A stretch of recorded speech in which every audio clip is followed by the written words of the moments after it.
الحمد لله والصلاة والسلام على رسول الله أما بعد فأعوذ بالله السميع العليم من الشيطان الرجيم بسم الله الرحمن الرحيم ربي اشرح لي صدري ويسر لي أمري واحلل عقدة من لساني يفقهوا قولي وقال تعالى إن الله لا يغير ما بقوم حتى يغيروا ما بأنفسهم وأيضا ربي اشرح لي صدري ويسر لي أمري واحلل عقدة من لساني يفقهوا قولي வாழ்கின்ற புகழ் அனைத்தும் வையகம் போற்றும் அல்லாஹ்வுக்கே உரித்தாகுக.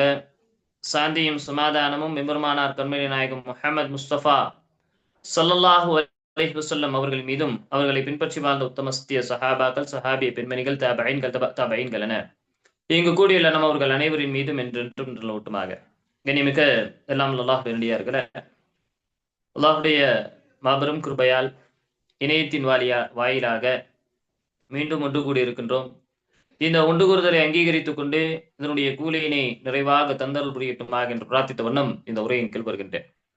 கண்ணியமிக்க எல்லாம் அல்லாஹ் நெருடியார்களே, இந்த உரையில நாம் எடுத்துக்கொண்டுள்ள தலைப்பு உங்களை நீங்களே மாற்றிக்கொள்ளாத உரை.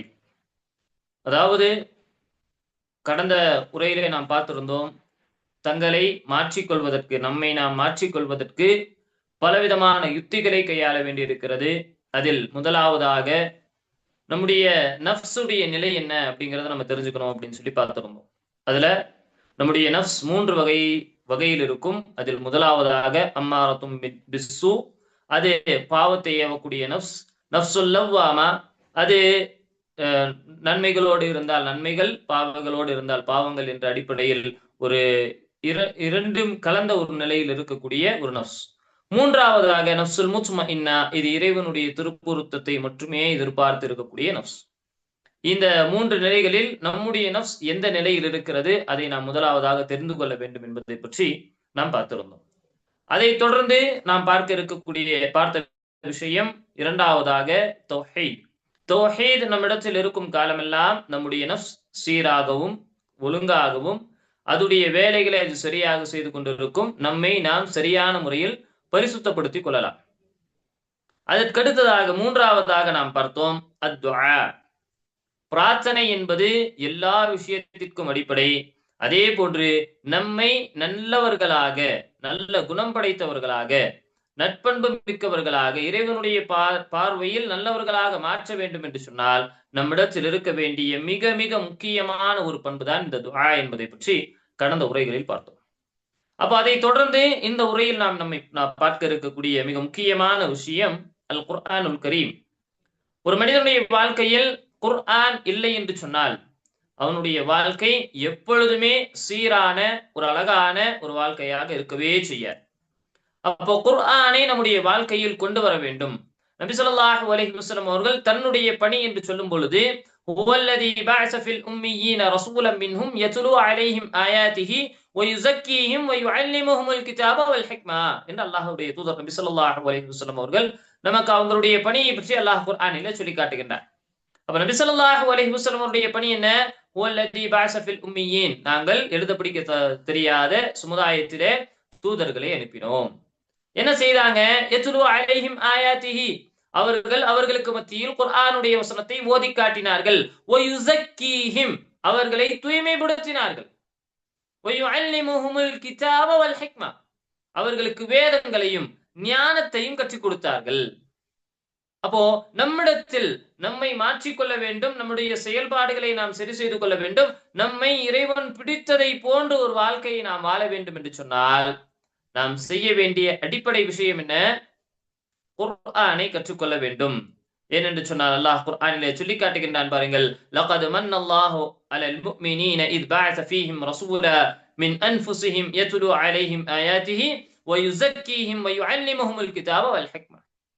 லகத், திட்டமாக, மன்னல்லாஹ் அலல் முஃமினீன், முஃமின்கள் மீது அல்லாஹ் இஹ்சான் செய்திருக்கின்றான்.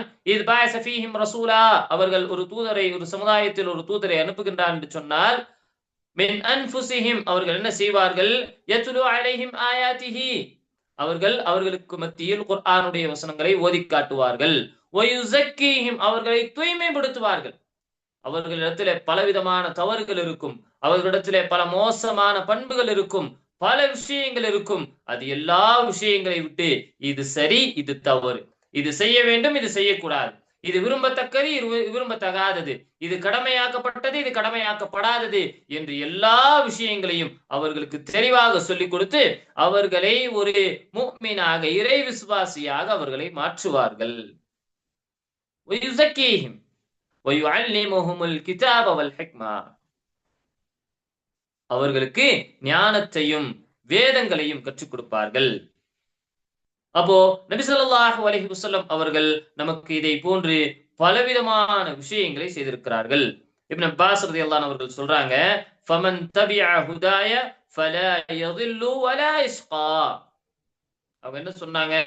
ضمن الله لمن تبع القرآن ألا يضل في الدنيا ولا يشقى في الآخرة. என்ன சொல்றாங்க இப்னு அப்பாஸ் ரலியல்லாஹு அன்ஹு அவர்கள் சொல்றாங்க, யார் ஒருவர் குர்ஆனை பின்பற்றுவாரோ அவர் இந்த உலகத்தில் ஒருபோதும் இழிவை சந்திக்க மாட்டார், நாளை மறுமையில் ஒருபோதும் அவர் எந்த விதமான இழிவையும் அவர்கள் சந்திக்க மாட்டார், எந்த விதமான நஷ்டத்தையும் அவர் சந்திக்க மாட்டார். சும்ம தலா, பிறகு குர்ஆனுடைய வசனத்தை ஓதி காட்டுகிறார்கள்.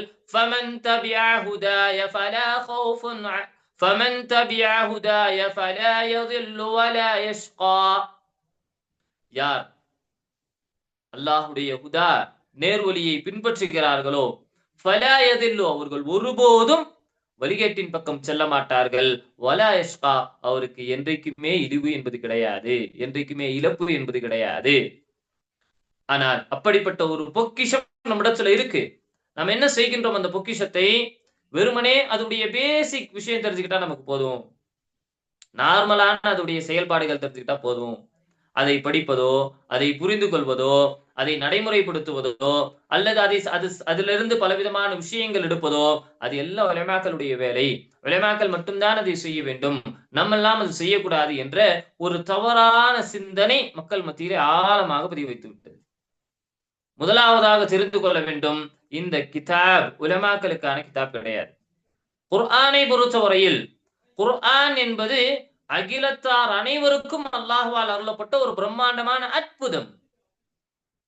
அப்படிப்பட்ட ஒரு அற்புதம் நம்முடைய கையில் இருக்கும் காலமெல்லாம் நாம் அந்த குர்ஆனிலிருந்து நன்மையை பெற்றுக்கொண்டே இருக்க வேண்டும், அந்த குர்ஆனிலிருந்து நலவை எடுத்துக்கொண்டே இருக்க வேண்டும், ஹைரை பெற்றுக்கொண்டே இருக்க வேண்டும். அல்லாஹ் சொல்கின்றான் பாருங்கள், முஃமின்கள் என்று கூறவில்லை, முஸ்லிம்கள் என்று கூறவில்லை, ஒட்டுமொத்த மக்களை அழைத்து கூறுகின்றான்.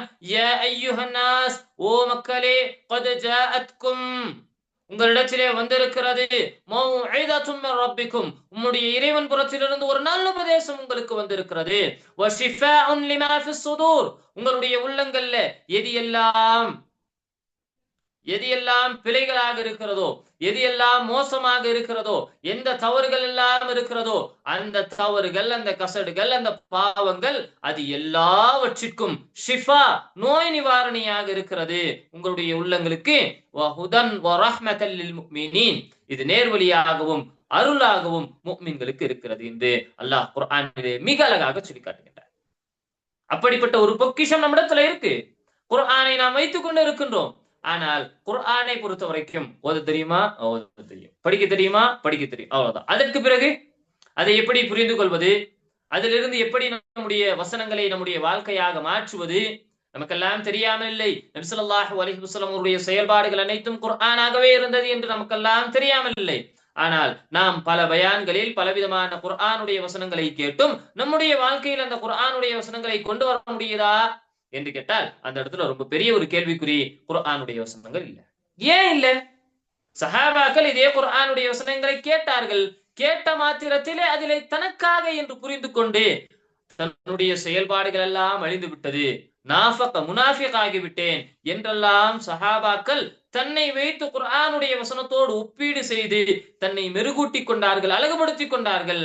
ஆனா இன்னைக்கு குர்ஆனுடைய வசனத்தை நாம் படித்தாலோ அல்லது செவிமடுக்க கேட்டாலோ அல்லது உபதேசமாக நம்முடைய காதுகளில் வந்து அது சேர்ந்தாலோ நாம் எப்படி அதை பார்க்கின்றோம் என்று சொன்னால், இந்த குர்ஆனுடைய வசனம் இன்னாருக்கு அல்லாஹ் அருளி இருக்கின்றான், இந்த குர்ஆனுடைய வசனத்திற்கும் எனக்கும் எந்த சம்பந்தமும் கிடையாது, நான் தூய்மையாக இருக்கின்றேன், நான் என்னுடைய இறைவனுக்கு பார்வையில் நான் சரியானவனாக இருக்கின்றேன், என்னுடைய பாவங்கள் என்னுடைய இறைவன் எல்லாவற்றையும் மன்னித்து விடுவார், நான் செய்யக்கூடிய நல்ல மனிதர்கள் எல்லாம் என்னுடைய பாவங்களை மன்னித்து விடும் என்பன போன்ற ஒரு மாய உலகத்தில் நாம் இருந்து கொண்டிருக்கின்றோம். அப்ப என்ன செய்ய வேண்டும்? முதலாவதாக யதார்த்தத்தை புரிந்து கொள்ள வேண்டும். நம்முடைய செயல்பாடு என்ன? நம்முடைய நோக்கம் தான் என்ன? நம்முடைய நோக்கம் ரிதுவான், இறைவனை திருப்திப்படுத்துவதுதான் நம்முடைய நோக்கம்.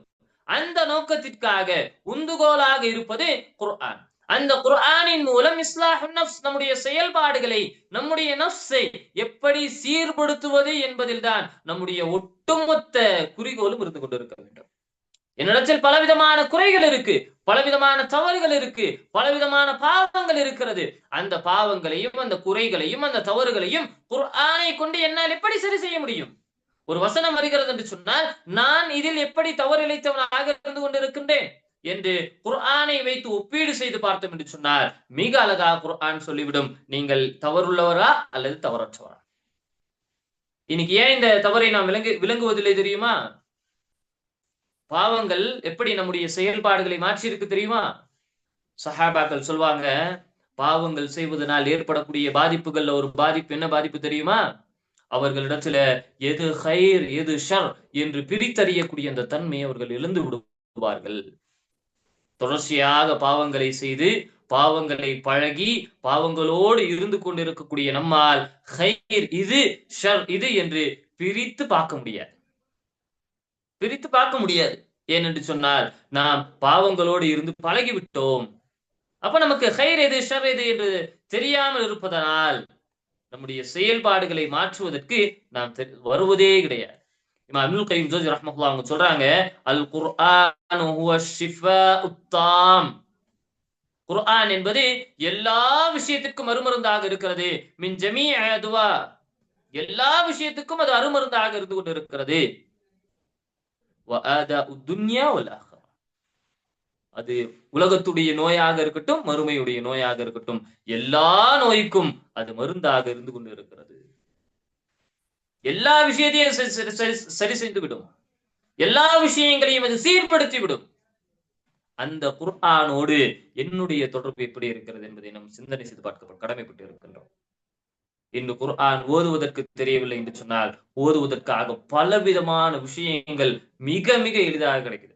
ஆன்லைன் கிளாஸ் குட்டி கிடக்கு. சோசியல் மீடியாக்குள்ள போனீங்க அப்படின்னு சொன்னா ஆன்லைன் கிளாஸ் எடுப்பதற்கு அத்துணை பேர் தயாராக இருக்கிறாங்க. குர்ஆன் ஆன்லைன் கிளாஸ் எல்லாம் வேண்டாம், நான் யூடியூப்லயே கத்துக்கிறேன் அப்படின்னு சொன்னா யூடியூபுக்குள்ள போனீங்க அப்படின்னு சொன்னா பலர் எப்படியெல்லாம் குர்ஆனை ஓதுவது, எப்படியெல்லாம் குர்ஆனை படிப்பது, ஈஸியாக எப்படி படிப்பது, எளிமையாக எப்படி மரணம் செய்வது என்பன போன்ற வீடியோக்கள் தினந்தோறும் வந்து கொண்டே இருக்கிறது. புதிதாக பல வீடியோக்கள் வந்து கொண்டிருக்கிறது.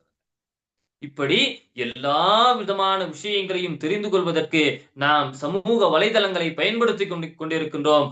ஆனால் குர்ஆனை கற்றுக்கொள்வதற்கும் குர்ஆனை தெரிந்து கொள்வதற்கும் குர்ஆனை அறிந்து கொண்டு இறைவனோடு தொடர்பை வலுப்படுத்துவதற்கும் நாம் இந்த சமூக வலைதளங்களை பயன்படுத்தவில்லை என்று சொன்னால் யார் நஷ்டவாளிகள் என்பதை ஒரு நாம் சிந்தனை செய்து பார்க்க கடமைப்பட்டு இருக்கின்றோம். எல்லாம் அல்லாஹ்வுடையார்களே, நம்முடைய செயல்பாடுகளை பற்றி, இந்த குர்ஆனை நம்முடைய வாழ்க்கையாக மாற்றுவதை பற்றி அல்லாஹ் குர்ஆன்ல ஒரு இடத்துல சொல்லி காட்டுகின்றான் பாருங்கள்.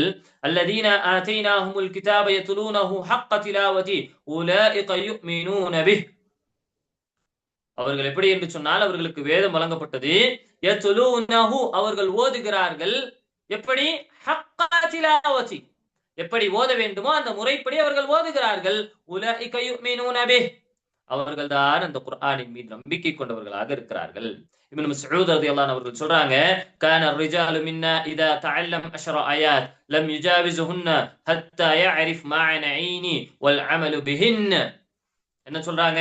இப்னு மஸ்ஊத் ரலியல்லாஹு அன்ஹு அவர்கள் சொல்றாங்க, நாங்கள் ஒரு 10 வசனங்களை தெரிந்து கொண்டோம், அறிந்து கொண்டோம், படித்து விட்டோம் என்று சொன்னால் லம் யுஜாவிஸ், அதை தாண்டி கடந்து செல்ல மாட்டோம். எது வரைக்கும் தெரியுமா?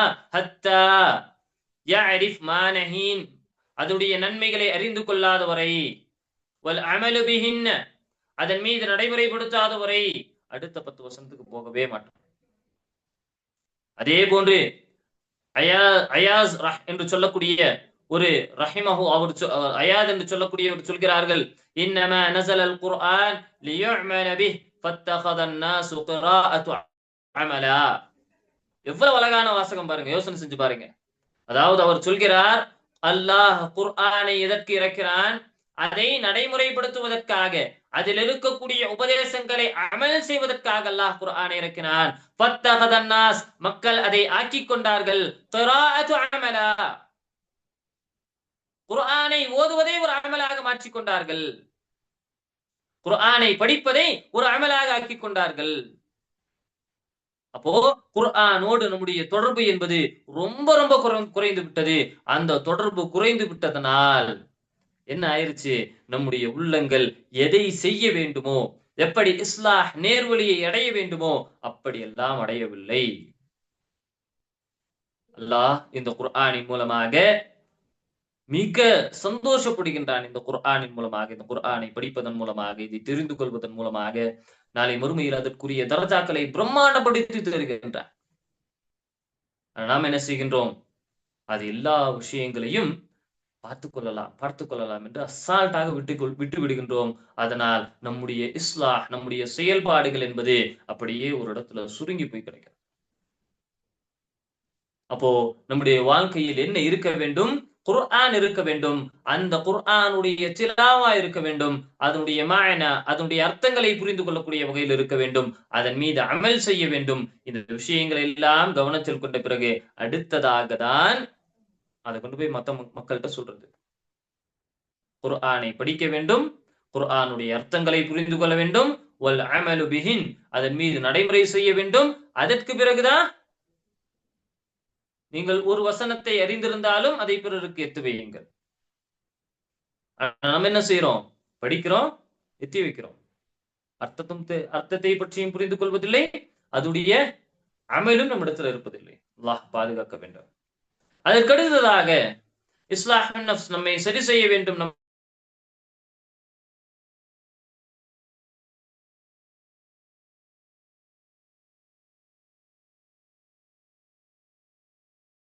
நம்மை மாற்றிக்கொள்ள வேண்டும் என்று சொன்னால் நம்மிடம் கண்டிப்பாக முன்மாதிரி இல்லாமல் எந்த ஒரு செயலும் செய்ய முடியாது.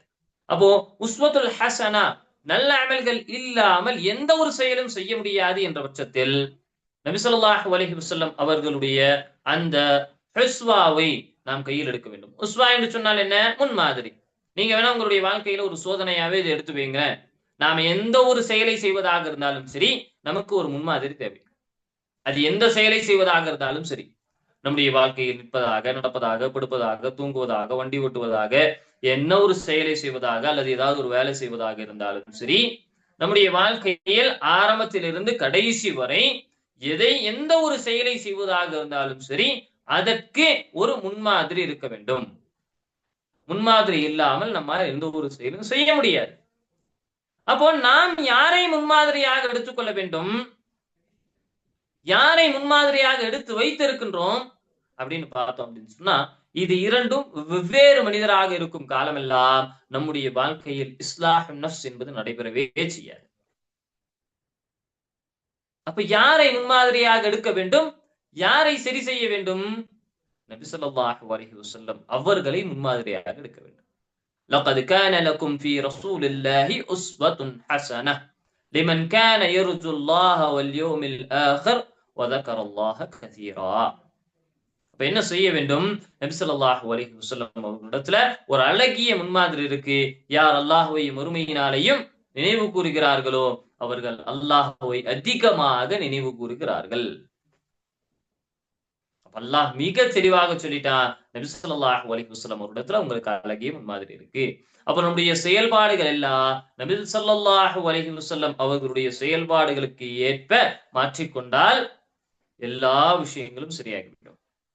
நபி ஸல்லல்லாஹு அலைஹி வஸல்லம் அவர்கள் சொன்னது அடிப்படையில் நம்முடைய செயல்பாடுகள் மாறாத வரை எந்த விஷயங்களும் மாறப்போவதில்லை. என்னை மாற்ற வேண்டும், என்னுடைய செயல்பாடுகளை நான் சரி செய்து கொள்ள வேண்டும், நான் இறைவனுக்கு பிடித்த ஒரு அடியானாக இருக்க வேண்டும். நான் கையேந்தி பிரார்த்தனை செய்தால் இறைவன் என்னுடைய பிரார்த்தனையை ஏற்றுக்கொள்ள வேண்டும். எனக்கு எந்த விதமான பிரச்சனைகளும் வரக்கூடாது. நான் சந்தோஷமான ஒரு வாழ்க்கையை வாழ வேண்டும். நாளை மறுமையில் எனக்கு சொர்க்கம் இருக்க வேண்டும்.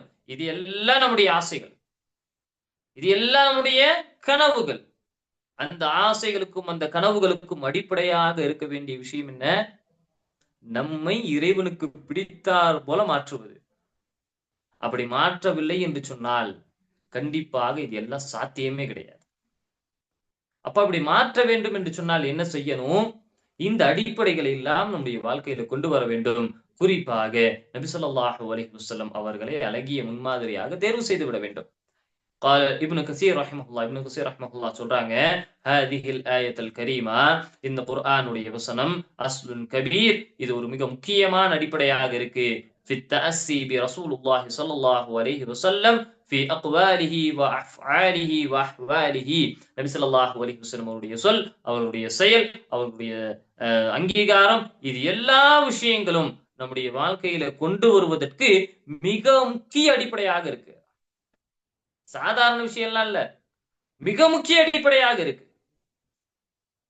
நின்று எந்த விதமான விஷயங்களும் குடிக்க கூடாது, செய்யக்கூடாது என்று சொன்னால் செய்யக்கூடாது. கிலாஃபு சுன்னா, சுன்னாவிற்கு மாற்றமான செயல். நபி ஸல்லல்லாஹு அலைஹி வஸல்லம் அவர்கள் சொன்னாங்க, லா யஷ்ரிபன்ன காயிமா, நின்று தண்ணீர் குடிக்காதீர்கள், நின்று எந்த விதமான விஷயங்களையும் குடிக்க செய்யாதீர்கள். கிலாஃபு சுன்னா. இல்ல என்னுடைய பேண்ட் டைட்டா இருக்கு, உட்காருவதற்கான சூழல் இல்லை என்று இப்படி காரணம் சொல்லிக் கொண்டிருந்தால் எல்லா விஷயங்களுக்கும் ஷைத்தான் காரணங்களை ஏற்படுத்துவார். நம்மால் குர்ஆனையும் சுன்னாவையும் தெளிவாக நடைமுறைப்படுத்தவே இயலாது, நடைமுறைப்படுத்தவே முடியாது. அப்ப குர்ஆனையும் சுன்னாவையும் நடைமுறைப்படுத்த வேண்டும் என்று சொன்னால் இந்த காரண காரியங்கள் எல்லாம் ஒதுக்கி ஓரத்துல வைத்து விட்டு குர்ஆனையும் சுன்னாவையும் தெளிவாக நபி ஸல்லல்லாஹு அலைஹி வஸல்லம் அவருடைய முன்மாதிரியாக நாம் பின்பற்றி ஆக வேண்டும். அடுத்த வசனத்துல இமாம் ஹஸன் அல் பஸ்ரி ரஹ்மஹுல்லாஹ் அவங்க சொல்றாங்க பாருங்க, قال قوم على عهد النبي, நபி ஸல்லல்லாஹு அலைஹி வஸல்லம் அவருடைய காலகட்டத்துல அவங்களுடைய சமுதாயம் எப்படி இருந்தது? இன்ன நுஹிப்பு ரப்பனா, அவர்கள் தன்னுடைய ரப்போடு நேசம் செய்தார்கள். இன்ன நுஹிப்பு ரப்பனா, அவர்கள் தன்னுடைய ரப்புடைய நேசத்தை விரும்பினார்கள்.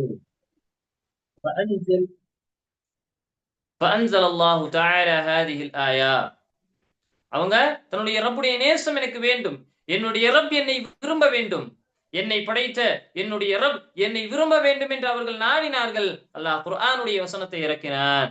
குல் இன் குன்தும் துஹிப்பூனல்லாஹ ஃபத்தபிஊனி யுஹ்பிபுகுமுல்லாஹ், நபியே நீர் கூறிவிடுங்கள், இன் குன்தும் துஹிப்பூனல்லாஹ், அல்லாஹ் உங்களை நேசிக்க வேண்டும் என்று சொன்னால் ஃபத்தபிஊனி, நீங்கள் என்னை பின்பற்றுங்கள், யுஹ்பிபுகுமுல்லாஹ், அல்லாஹ் உங்களை கண்டிப்பாக நேசிப்பார்.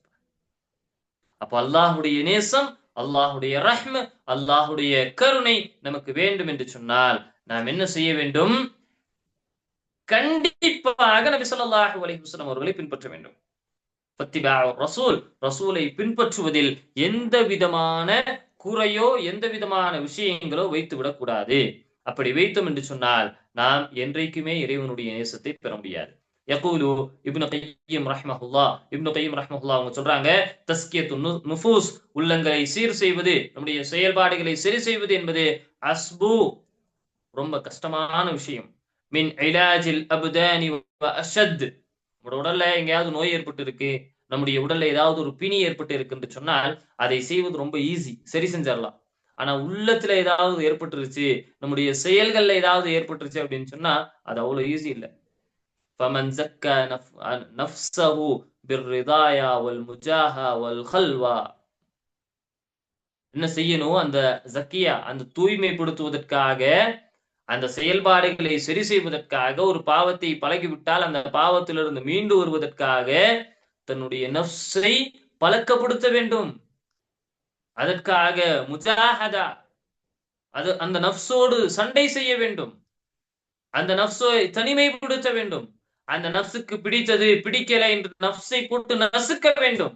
அல்லாஹ் அதை தான் சொல்கின்றான், فَأَمَّا مَنْ خَافَ مَقَامَ رَبِّهِ وَنَهَى النَّفْسَ عَنِ الْهَوَى فَإِنَّ الْجَنَّةَ هِيَ الْمَأْوَى. யார் நாளை மறுமையில் அல்லாஹ்வுக்கு முன்னால் நிற்க வேண்டும் என்று பயப்படுகிறார்களோ அவரும், யார் தன்னுடைய நஃப்ஸை நசுக்குகிறார்களோ அவர்களும், فَإِنَّ الْجَنَّةَ هِيَ الْمَأْوَى, அவர்களுடைய தங்குமிடம் சொர்க்கமாக இருக்கிறது என்று நபி ஸல்லல்லாஹு அல்லாஹ் குர்ஆனிலே மிக அழகாக சொல்கின்றார். அதே விஷயத்தை இமாம் இப்னு கய்யிம் ஜௌஸிய்யி ரஹ்மத்துல்லாஹி அவங்க சொல்றாங்க, தன்னுடைய நஃப்ஸையும் தன்னுடைய செயல்பாடுகளையும் சரி செய்ய வேண்டும் என்று சொன்னால் அதற்காக முயற்சி செய்ய வேண்டும். நிறைய உரைகளை கேட்கிறோம், கேட்டுட்டு கடந்து போயிடுறோம் அப்படின்னு சொன்னா அதனால எந்த பிரயோஜனமும் வரப்போறது இல்ல. கேட்ட விஷயங்களை உள்ளத்தில் நினைவில் வைத்து செயல்முறைப்படுத்த வேண்டும். தப்பு வரும், மறுபடியும் சரி பண்ணணும், தப்பு வரும், மறுபடியும் சரி பண்ணணும். இப்படியாக சரி செய்யணும். நஃப்ஸ் முந்தி செல்லும், நஃப்ஸை முந்தி நாம் செல்ல வேண்டும், நஃப்ஸை நசுக்க வேண்டும். பல கஷ்டங்கள் ஏற்படும். அந்த கஷ்டங்கள் எல்லாம் சீர் செய்து நம்மை சரி செய்வதை தான் அல்லாஹ் விரும்புகின்றார். இப்படி ஒரு பாவத்தை செய்யணும், அந்த பாவத்திலிருந்து மீண்டு வரணும், அல்லாட்ட பாவ மன்னிப்பு கேட்கணும், அல்லாட்ட கெஞ்சணும்.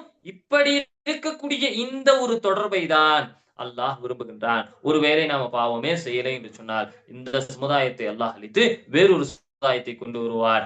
அவர்கள் பாவம் செய்வார்கள், அல்லாஹ்விடத்தில் தோபா தேடுவார்கள் என்று அல்லாஹ் குர்ஆனிலே நமக்கு மிக அழகாக புரிய வைத்திருக்கின்றான் என்பதை நாம் ஒருபோதும் மறந்துவிடக்கூடாது. நபி ஸல்லல்லாஹு அலைஹி வஸல்லம் சொல்றாங்க, மன் அமில அமலன் ஃபலைஸ அலைஹி அம்ருனா ஃபஹுவ ரத். யார் ஒரு அமல் ஒருத்தர் ஒரு செயல்பாடை செய்கிறாரோ அது நம்மிடத்தில் இல்லாமல் வேறு ஒரு விஷயமாக இருக்கிறது என்று சொன்னால் ஃபஹுவ ரத், அது நிராகரிக்கப்பட்டது. அப்ப நம்முடைய செயல்பாடுகள் எல்லாம் குர்ஆனின் அடிப்படையிலும் சுன்னாவின் அடிப்படையில் இருக்க நாம் என்றைக்குமே தவறிவிடக்கூடாது. அப்படிப்பட்ட செயல்பாடுகளை நாம் செய்து கொண்டே இருக்க வேண்டும். இமாம் சுஃபியான் பின் உஐனா ரலியல்லாஹு அவர்கள் சொல்றாங்க, இன்ன ரசூலுல்லாஹி ஸல்லல்லாஹு அலைஹி வஸல்லம் வல் மீதான் அல் அக்பர். நபி ஸல்லல்லாஹு அலைஹி வஸல்லம் அவருடைய செயல்பாடுகள் என்பது ஒரு பெரிய எடைத்தட்டு, ஒரு பெரிய தராசை போன்றது. ஃபஅலைஹி துஅரிதுல் அஷ்யா. அதுல என்ன செய்யணும், நாம என்ன செய்யணும், அதில் பலவிதமான விஷயங்களை போட்டு அலா ஹுல்கிஹி வசீரத்திஹி வஹதிஹி ஃபமா வாகஃபஹா வஹுவல் ஹக் வமா காலஃபஹா வஹுவல் பாத்தில்.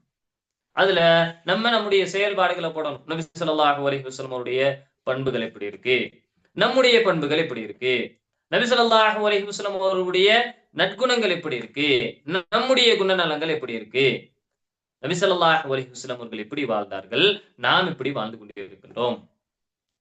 அப்போ அதோட நம்ம ஒத்து பார்க்கின்றோம் என்று சொன்னால் யாருடைய செயல்பாடு சரியா வந்துருச்சு, இவங்க பண்ண அல்லாஹ்வுடைய தூதர் செய்ததை போன்று நான் செய்து கொண்டு இருக்கின்றேன், அல்லாஹ்வுடைய செயல்பாடுகளோடு என்னுடைய செயல்பாடுகளும் ஒரே போன்று வருகிறது, வருவதற்கு முயற்சி நடந்து கொண்டு இருக்கிறது என்று சொன்னால் அவர் ஹக்ல இருக்காரு.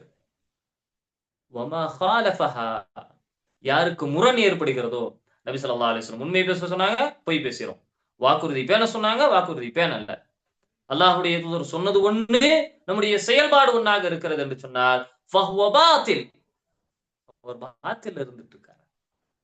அப்ப இது எல்லாம் என்ன செய்ய வேண்டும், இது எல்லாம் நம்முடைய செயல்பாடுகளை சீர் செய்ய வேண்டும். இது எல்லாத்துக்குமே அடிப்படை நமக்கு முன்னால் நபி ஸல்லல்லாஹு அலைஹி வஸல்லம் அவர்களுடைய உஸ்வா முன்மாதிரியை கொண்டு வர வேண்டும். கடைசியா ஒரே ஒரு விஷயத்தை சொல்லி முடிச்சுக்கிறேன். நபி ஸல்லல்லாஹு அலைஹி வஸல்லம் அவர்கள் நமக்கு அவர்கள் அவர்கள் நபி ஸல்லல்லாஹு அலைஹி வஸல்லம் அவருடைய உஸ்வாவை நடைமுறைப்படுத்தியதற்கு பின்னால் நாம் செய்ய வேண்டிய விஷயம் தஸ்கியதா, நம்முடைய நஃப்ஸை தூய்மைப்படுத்துவதற்கு, நம்முடைய செயல்பாடுகளை சரி செய்வதற்கு என்ன செய்யணும், தஹ்லியா வ தஹ்லியா. இது என்ன தஹ்லியா வ தஹ்லியா அப்படின்னு சொன்னா, என்னிடத்தில் இருக்க வேண்டிய நல்ல பண்புகள். தஹ்லியா, என்னிடத்தில் நான் விட்டொழிக்கப்பட வேண்டிய என்னிடத்தில் இருக்கக்கூடிய விஷயங்கள். ஏதாவது நம்ம யோசித்திருக்கிறோமா? இன்ஷா அல்லாஹ் இதற்கு பிறகு நாம் என்ன செய்யணும் அப்படின்னு சொன்னா, என்னிடத்தில் இருக்க வேண்டிய பண்புகள் என்ன அப்படின்னு சொல்லி ஒரு லிஸ்ட் போடணும். அது இபாதத்தாக இருக்கட்டும், அல்லது நற்பண்புகளாக இருக்கட்டும், அல்லது செயல்பாடுகளாக இருக்கட்டும், இப்படி என்னிடத்தில் இறைவன் விரும்பக்கூடிய பண்புகளாக இருக்கக்கூடிய விஷயங்கள் எல்லாம் என்ன, என்னிடத்தில் இதை நான் வளர்த்துக் கொள்ள வேண்டும் அப்படின்னு சொல்லி ஒரு லிஸ்ட் போடணும். அந்த லிஸ்ட்ல நமக்கு உண்மையாலுமே நான் எப்படி இருக்க விரும்புகின்றேன், என்னுடைய ரப்பி என்னை எப்படி விரும்புகின்றானோ அப்படி மாறுவதற்கு என்னென்ன பண்பு வேணும். அது உண்மை பேசுவதாக இருக்கலாம், நல்ல விஷயங்களாக இருக்கலாம், உதவுவதாக இருக்கலாம், எப்படி விரும்புகின்றீர்களோ அப்படி. அதுக்கு ஒரு லிஸ்ட் போட்டுருணும். அடுத்து இந்த சைடு என் கிட்ட இருக்க இறைவன் விரும்பாத பண்புகள் எல்லாம் என்ன, நமக்கு தெரியும். மத்தவங்க கிட்ட நாம இந்த விஷயத்தை காட்டவும் வேண்டாம், சொல்லவும் வேண்டாம், நமக்கு தெரியும். அப்போ அந்த விஷயங்களை கொண்டு வரணும். முதல்ல எழுதுறோம், நான் போய் பேசுறேன், நான் அது பண்றேன், நான் இது பண்றேன், நான் இப்படி என்று இறைவன் எதையெல்லாம் விரும்புவதில்லையோ, இறைவனுடைய கோபத்தையும் இறைவனுடைய சாபத்தையும் அருளை தடுக்கக்கூடிய விஷயங்கள் எல்லாவற்றையும் என்ன செய்யணும், எழுதணும், பார்க்கணும், ஒப்பீடு செய்து பார்க்கணும். என்ன இருக்கு, என்ன இல்ல, எது அதிகமாக இருக்கிறது. நன்மைகள் அதிகமாக இருந்தால் அல்ஹம்துலில்லாஹ், பாவங்கள் அதிகமாக இருந்தால் அதற்கும் அல்ஹம்துலில்லாஹ். ஏனென்று சொன்னால் அல்லாஹ் அந்த பாவத்தை உணரக்கூடிய பாக்கியத்தை இந்த உலகத்திலே கொடுத்துட்டான். இல்லைன்னா நாளைக்கு மறுமையில என்ன ஆகும்? நரகவாசிகளை அல்லாஹ் நரகத்தில போடுவான். நரகத்திலிருந்து மீண்டு வர முடியாத ஒரு நிலைக்கு அவர்கள் தள்ளப்படுவார்கள். அதற்கு பிறகு அவர்கள் சொல்வார்கள், ஃபஅதரஃப்னா பிதுனூபினா ஃபஹல் இலா குரூஜின் மின் சபீல். எங்களுடைய பாவங்களை எல்லாம் நாங்கள் ஒப்புக்கொள்கின்றோம். இந்த நரகத்திலிருந்து வெளியேறுவதற்கு பாதை ஏதும் உண்டா என்று அவர்கள் அங்கே புலம்புவார்கள். அங்க புலம்புனா எந்த பிரயோஜனமும் கிடையாது. அப்ப இந்த உலகத்திலே நம்முடைய பாவங்களை என்ன என்று அறிந்து கொள்ளக்கூடிய பாக்கியத்தை அல்லாஹ் நமக்கு கொடுத்தான். அதற்காக அல்லாஹ்வுக்கு எல்லா புகழும். அல்லாஹ்வுக்கே எல்லா புகழும். அதற்கு பிறகு அந்த பாவங்களை விடுவதற்காக என்னென்னலாம் செய்யணும்? யாரோடு சேரணும், யாரோடு சேரக்கூடாது, என்ன நல்ல பழக்க வழக்கங்களை கொண்டு வர வேண்டும், ஒரு பாவத்தை விட்டால் ஒரு நல்ல பழக்கத்தை கொண்டு வருவது எப்படி என்பன போன்ற ஒரு முஜாஹதா, ஒரு முயற்சி எந்நேரமும் இருந்துகிட்டே இருக்க வேண்டும். அப்படி செய்கின்றோம் என்று சொன்னால் அந்த அடியானை அல்லாஹ் மிகவும் விரும்புகின்றான். அப்படிப்பட்ட ஒரு நன்மக்களாக நம்மை மாற்றிக்கொண்டோம் என்று சொன்னால் நம்முடைய ஈமான், நம்முடைய இஸ்லாம், அல்லாஹ்வை திருப்திப்படுத்த வேண்டும் என்ற அந்த எண்ணம், சொர்க்கம் நரகம் என்பன போன்ற எல்லா விஷயங்களும் சீராக ஒற்றை பாதையில் மிக அழகாக அப்படியே பயணித்துக் கொண்டே இருக்கும். ஆக இந்த விஷயங்களை நாம் கவனத்தில் கொண்டு நம்முடைய செயல்பாடுகளை எல்லாம் மிக அழகாக மாற்றிக்கொள்ள கடமைப்பட்டு இருக்கின்றோம் எல்லாம் அல்லாஹ் என்னுடையார்களே. ஆக இந்த விஷயங்கள் எல்லாம் நம்முடைய வாழ்க்கையில் கொண்டு வந்து நம்முடைய வாழ்க்கையை அல்லாஹ் விரும்பக்கூடிய, அல்லாஹ்வால் திருப்தி அடையக்கூடிய ஒரு நன்மக்களாக மாறக்கூடிய பாக்கியத்தை வல்ல ரஹ்மான் சொல்லக்கூடிய எனக்கும் கேட்கக்கூடிய அனைவருக்கும் தந்தருடையட்டுமாக. வமா அலைனா இல்லல் பலாக் வ ஆகிரு தஅவானா அல்ஹம்துலில்லாஹி ரப்பில் ஆலமீன்.